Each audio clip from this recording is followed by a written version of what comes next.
Today we are going to continue revisiting a map of self-care. Last week I talked about the physical needs, and we have 9 different needs in a map of self-care, and we had time only to cover 4. So today my intention is to cover the remaining 5 needs of the physical body.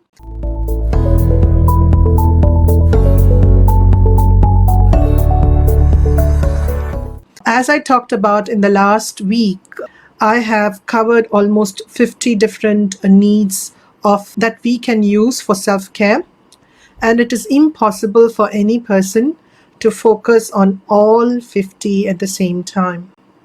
The idea here is to see what is it that comes easiest to me, work on that, and when I see somebody else practicing one of the needs, and I get inspired to say, okay, maybe I have not been spending so much time with that need. Maybe I can focus on that. So the idea here is to inspire each other to be more consistent with some of the needs that are most important to us at this point in time. So let's start with the physical needs and the map of self-care. So this is what we talked about, the physical need, which is one component of the map of self-care. And over the next few weeks, we will be talking about the remaining components as well. The energetic is next week, the emotional, intellectual, and the spiritual.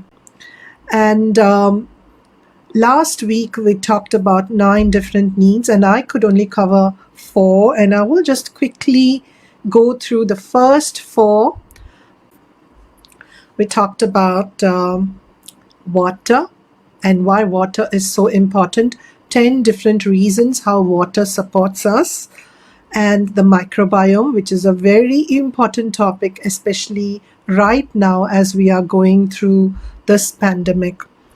We also talked about movement. I think movement is so crucial because it helps us in many different ways.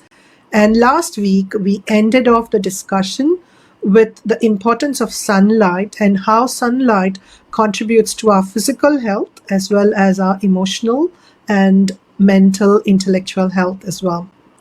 So today, I'm going to continue with the remaining needs of the physical body. And the first in line is our body's waste disposal systems. So many of you may be not so comfortable talking about elimination pathways or waste disposal systems of the body. And that's how, as a society, we have been conditioned to not talk about some things which are delicate. When we start examining our own self-care and looking at how can I provide better health to the body, a situation and environment where the body can regain its health, then looking at our elimination pathways, the detox pathways, the waste disposal systems in the body is very, very crucial. And here I am talking about it and making the process of talking about it, becoming aware of it, much more accessible and common to all of us. So what are the waste disposal systems of the body? We know of some of these. Let's look at all of that. And the skin and the lungs are part of our elimination pathways, as well as the kidney, the bladder, the liver and the intestines, and the lymphatic system. Each one of them has a role to play in eliminating the wastes in the body. So if you look at our breath, for example, lungs are responsible for both the in-breath and the out-breath. And when we start looking at our breath, then we realize, and this is ancient yogic wisdom, pay attention to the outgoing breath. When I am able to release my outgoing breath, the breath that is within me completely, or as much as I can, then I'm able to better take in an in-breath. So the focus is not on taking as much as I can, but releasing as much as I can.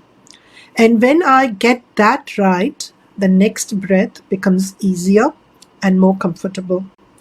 It is true not just for the lungs, it is also true for all the other detox pathways, the elimination pathways. If our colon is not able to release the old food waste, we lose our appetite. Similarly, the kidneys and the bladders also need to release the water wastes, and only then we feel to be in a better health. And that is true for not just one of the detox pathways, it is true for every single one of the elimination pathways. And it is a metaphor for life.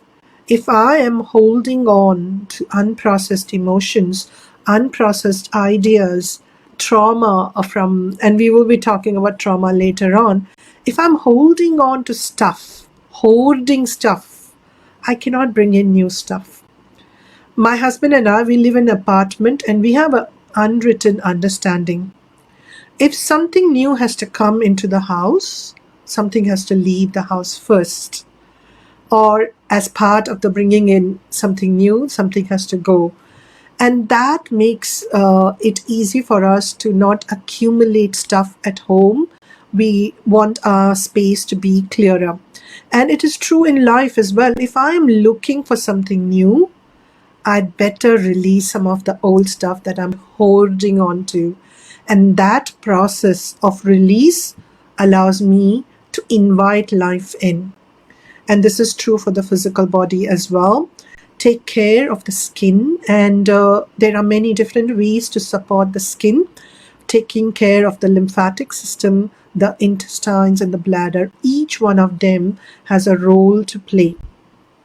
Now, if you have been traveling in or driving in any big city in the world, we know that if we are going through a highway and that is getting choked, then drivers are going to find alternate routes to their destinations. And the body is equally intelligent. If one particular pathway is getting clogged up or overloaded, it is going to try and offload that toxins, that waste through another pathway. So if my colon is backed up, then the body may decide to use other pathways, maybe the skin or the lymph, to try and eliminate its waste.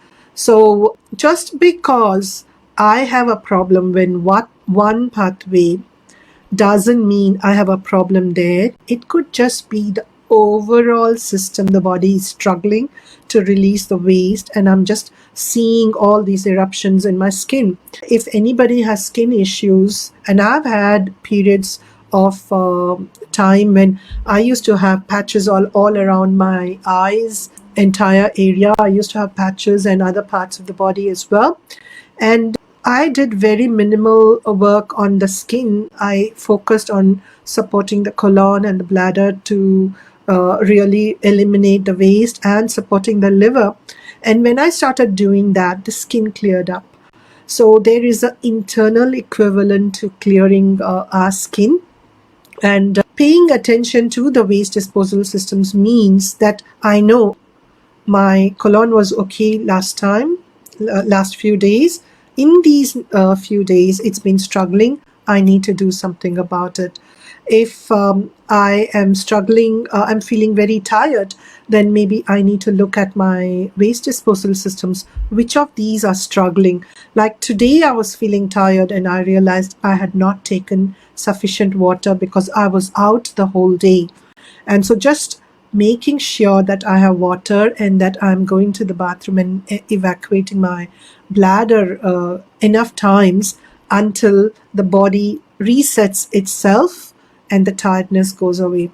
So all these ways of awareness, there's nothing wrong in talking about it. It's important for us to be aware where we are and where the body is shifting. And if you look at the map of self-care we talked about in the very first week, about how self-love and acceptance comes first and then self-awareness. So today I'm talking about being aware of where your waste disposal systems are, the condition, and are they struggling, are they working well? So that is about creating awareness. This awareness needs to sit on top of self-love and acceptance. That means knowing some part of the body is struggling is not a reason to panic, but a reason to be kind and gentle to the body and say, you poor thing, the lymph is struggling. How can I support the lymph? Or, you poor thing, the bladder is struggling. How can I support the kidneys and the bladder? So, paying attention to the body and acting out of kindness and self-compassion, we can really take care of our body in a very gentle and loving manner. So that is about paying attention to the waste disposal systems of the body. This is a beautiful quote again, and we know this. Why is looking at the waste disposal systems important is that before the body develops any major illness, it has struggled for a long period in disposing of the waste. It is only when that waste disposal systems are not functioning well for a long period does serious illness develop in the body. So being aware of this and taking care to support the body in eliminating its wastes means that we are supporting the body in being healthy, and we don't have to worry about major diseases. This is the root cause of all diseases. Any disease that we have, this is the root cause. So we are addressing our health at the very basic level, which is supporting the body to eliminate the waste. So we move on to the next one, which is nutrition for the body.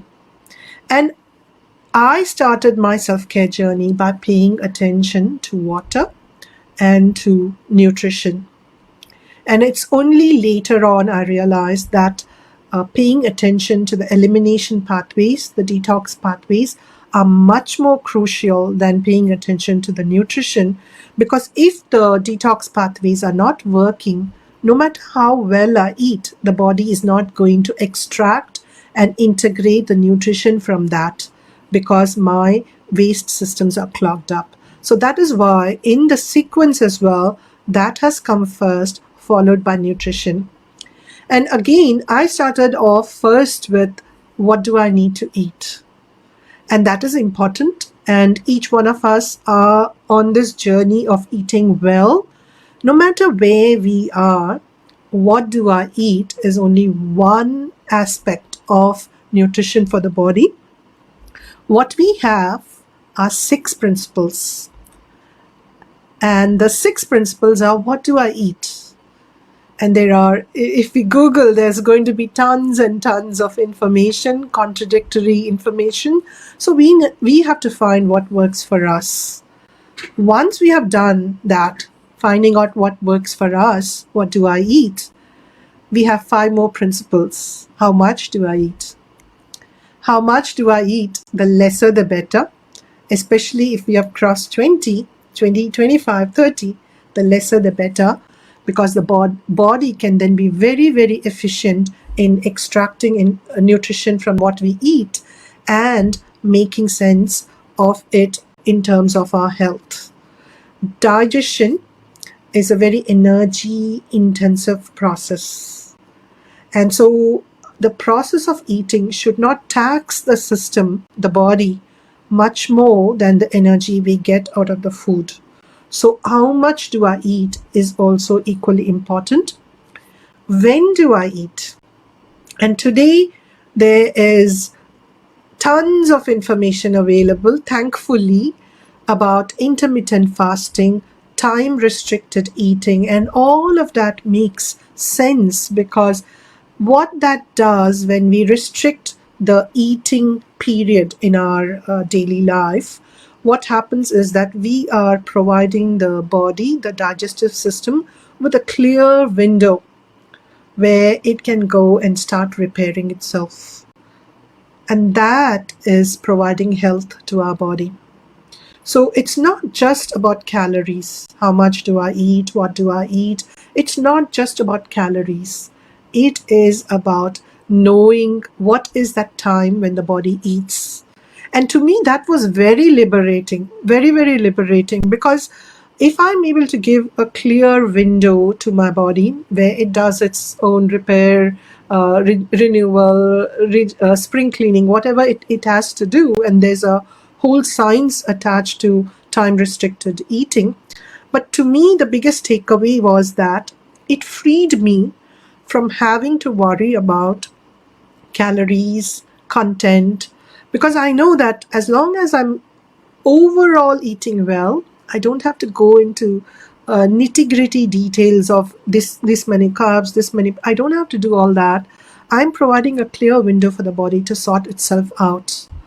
And eventually, I found that time restricted eating was actually giving me a lot of energy. I had much more energy than when I was eating 3 full meals or 4 small meals or 5 small meals, as I used to many, many years ago. So, when do I eat becomes a very important question in understanding nutrition for the body. And the last three ideas are about knowing the connection between our mental state, our emotional state, and the digestion of the body. There is a vagus nerve that travels in the brain. It's called the wanderer, vagus nerve, wanderer, that wanders from the brain, and it sort of goes through, supports our heart in many, many important functions. And it also signals many things to the digestive system. And this vagus nerve is a parasympathetic nervous system. That means it operates mostly when we are feeling good, when we are feeling relaxed. And why is this important? In the very, very early days, long before when we were hunter gatherers, we were faced with dangers.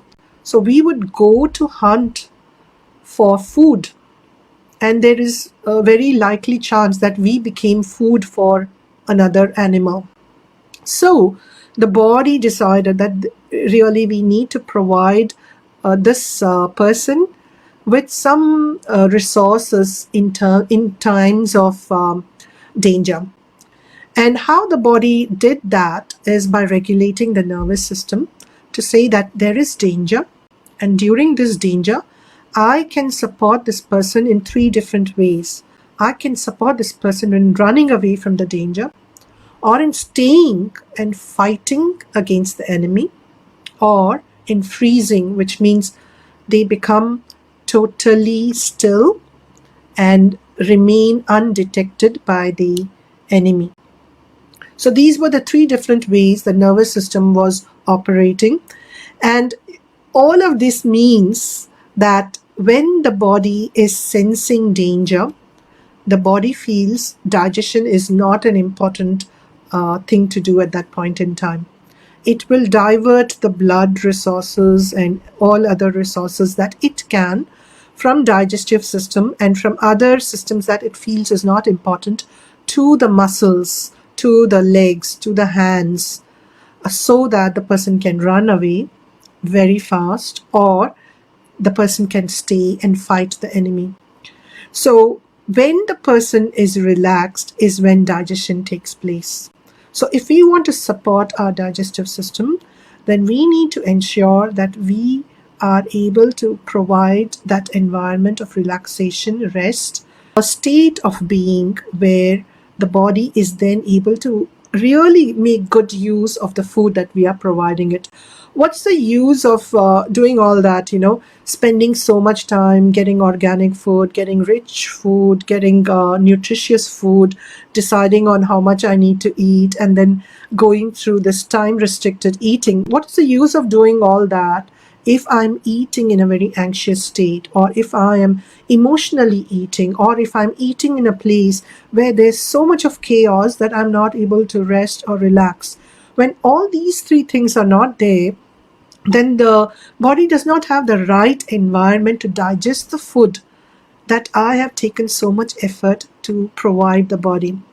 So when I'm looking at nutrition, I need to look at a 360-degree view of it and look at it as the 5 W's and the 1 H. What do I eat? How much do I eat? When do I eat? Who am I being as I eat? Am I relaxing, or am I being an anxious person? Where am I eating and why am I eating? Am I eating because I'm emotionally upset about something? And all of us do that from time to time. This is just about creating an awareness to say all these 6 principles are important and an important part of providing the right nutrition to the body.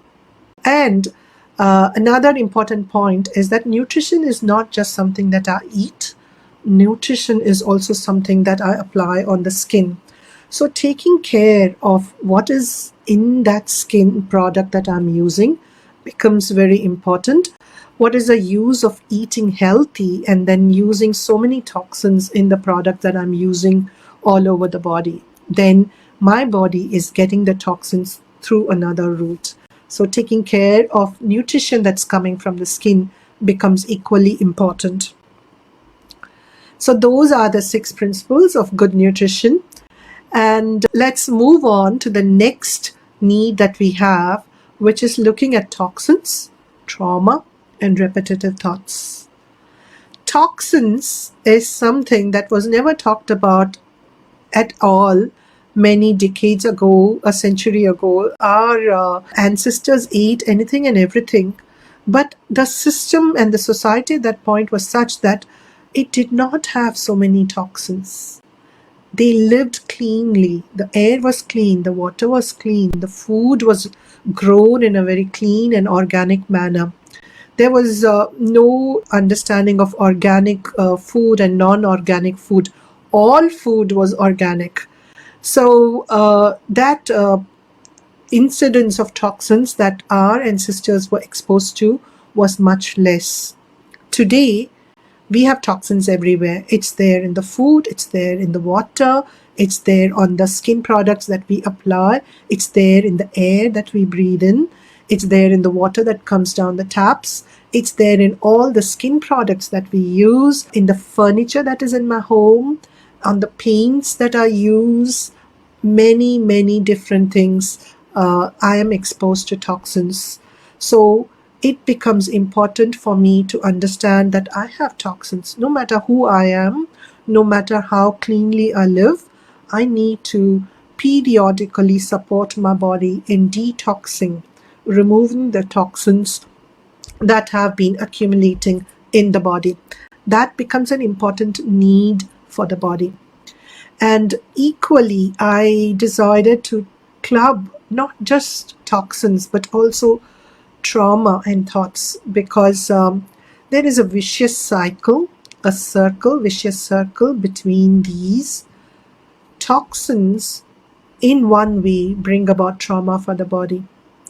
In another way, when we are going through a very difficult period, a great challenge that I have been exposed to, that creates repetitive thoughts. I'm not able to release some of the thoughts that are going on in my mind.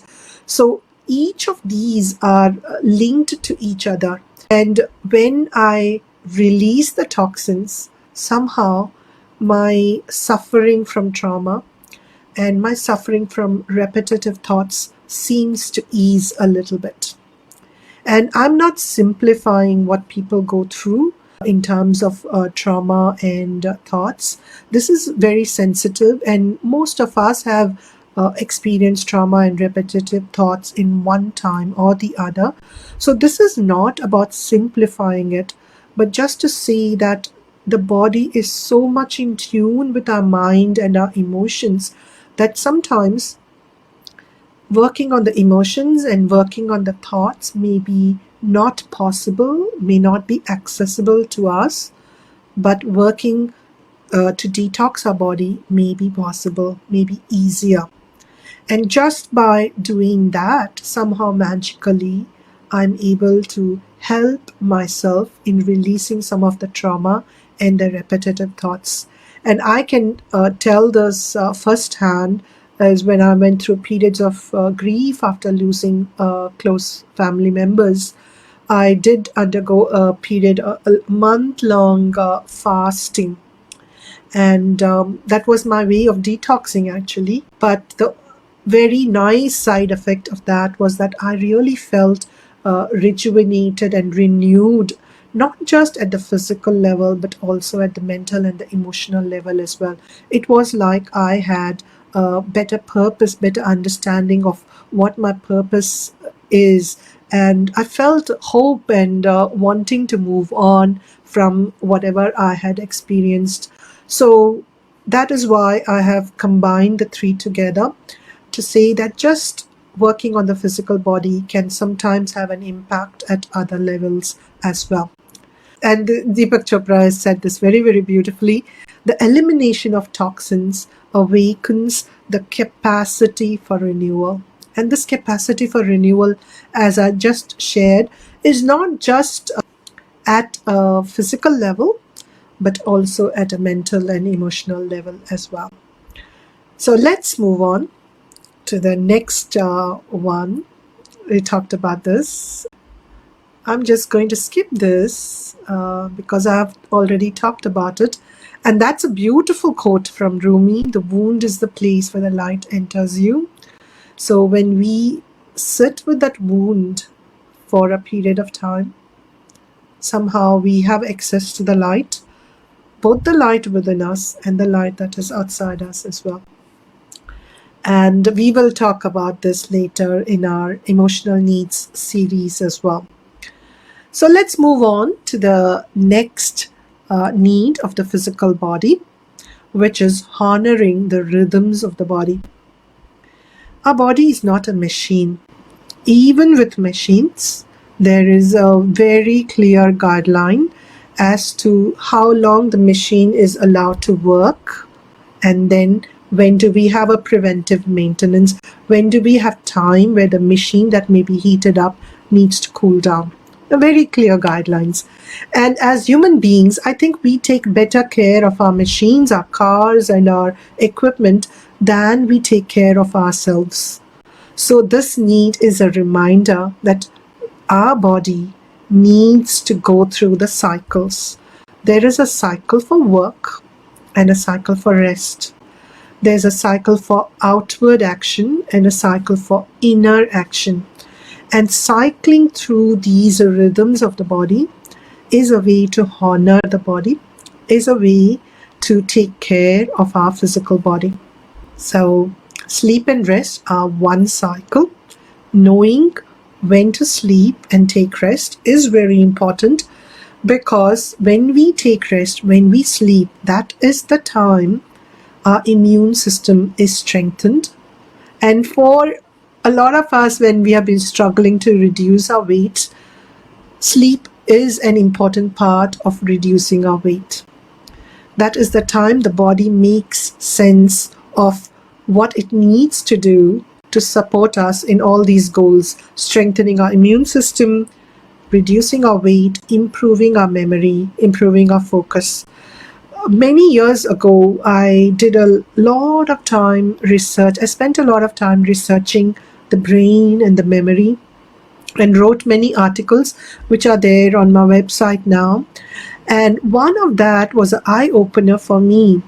What it talked about is that the brain has memories in different parts. So the short-term memories are stored in one part of the brain, and the long-term memories are stored in another part of the brain. And what is the process through which the brain shifts our memories from short-term to long-term? If you guessed sleep, you would be right. When we get deep sleep, restful sleep, that is the time when the brain shifts the short-term memories to the long-term memories. So for all those of you who are preparing, studying for exams, do take time to sleep well, especially if you want to remember what you have studied and use it and apply it in your occupations, in your careers later on. You want whatever you've studied to be in the long-term memory, then it becomes very important that you get good sleep, because sleep is a crucial part of consolidation of the memories by the brain. Similarly with focus, when we sleep well, the next day our focus improves. So if I am struggling with focus, if I'm struggling with productivity, then again sleep becomes very important. And creativity, when we talk about creativity, it comes in different formats. It is there are people who are creative with their hands, and there are people who are creative with their ideas. There are people who are creative with their digital products. It could be painting, it could be anything else, designs, images, videos, online, many, many different ways to be creative. And being creative means getting a good sleep. Just try it out. Whenever we want to access that right brain of ours for creativity, getting a restful sleep really helps in being much more creative. Overall, our health and well-being improve when we get good rest and good sleep. So knowing when we have done enough and that it's time for us to go to sleep is very important. And there have been many, many periods. I used to work in the software industry many, many years ago, and I would be struggling to find something because there was a vexing problem. The thing was not working. I tried and tried. And generally, in the software industry, we used to work very, very long hours right through the night. And I would be totally fed up, can't find a solution. I'd say enough is enough. I just drop everything, go and get good sleep. And somehow magically the next day, I would find a solution. And that is true not just for software industry, but for every area of our life, something that's bothering us. A good sleep makes things much more easy and accessible the next day. And that's not because a good sleep has changed our environment. A good sleep has changed us. We have become better equipped with that sleep to face the challenges that may still remain, but we are in a better situation to manage that. Okay, so that's about the rhythms of the body. And sleep is the best meditation. I love some of the quotes of the Dalai Lama. Really, sleep is the best meditation as well. So let's move on to the last need of the physical body, which is listening to the wisdom of the body. Like I said before, the body is not a machine. It's got wisdom. And very often we use our minds to control what the body can or cannot do. And sometimes it's very nice to flip that role and to say, okay, body, what do you want to do right now? And sometimes when I go into that role, I will ask, okay, body, what do you want to wear today? Or what do you want to eat today? Or what do you want to do today? And just staying present to the wisdom of the body becomes very important in providing self-care for the body. We don't always have to say the body needs this, the body needs this, the body needs this. Sometimes the body will know much, much better. In fact, all the time the body knows much better, but we are not listening.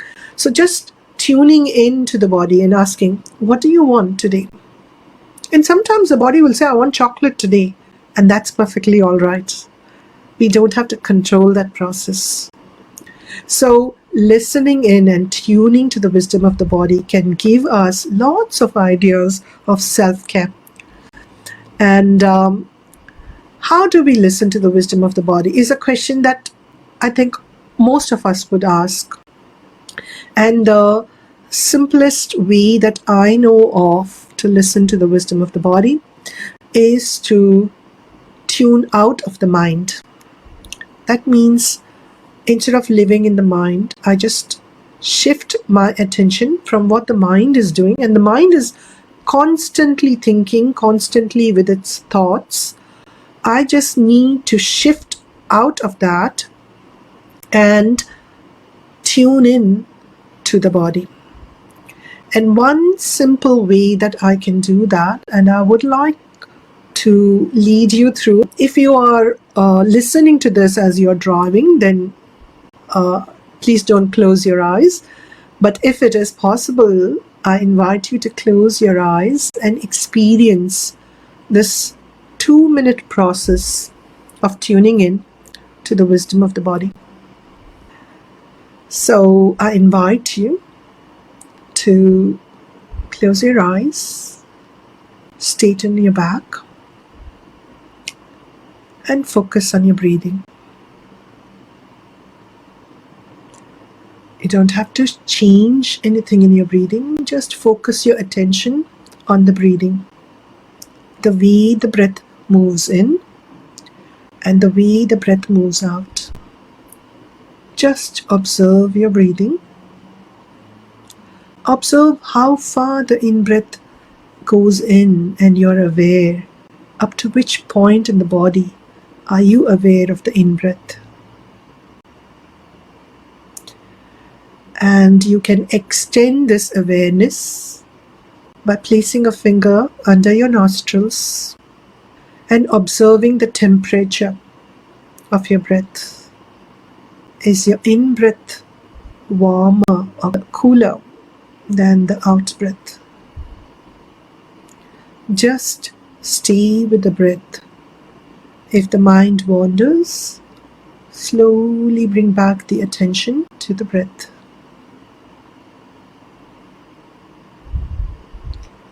And now, shift your focus to the sounds around you. The sounds within the room or the place you are in. The sounds that are there outside your space. Just focus on these sounds.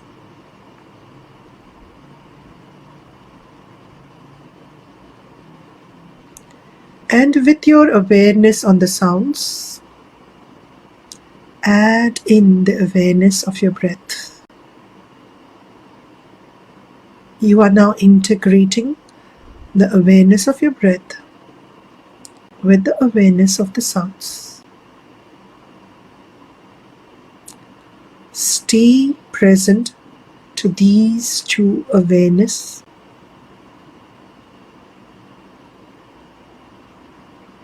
And when you're ready, you can open your eyes. And it's as simple as that. Shifting the awareness from the mind to the body. And with practice, it becomes easier, more accessible, quicker. And with this kind of awareness, if you were to tune in and say, body, what do you want right now? Chances are you will get an answer very quickly. Right now, I need a glass of water and I'm going to do that. Thank you for joining me. This is Nirmala Shekhar signing off. Bye-bye. Namaste.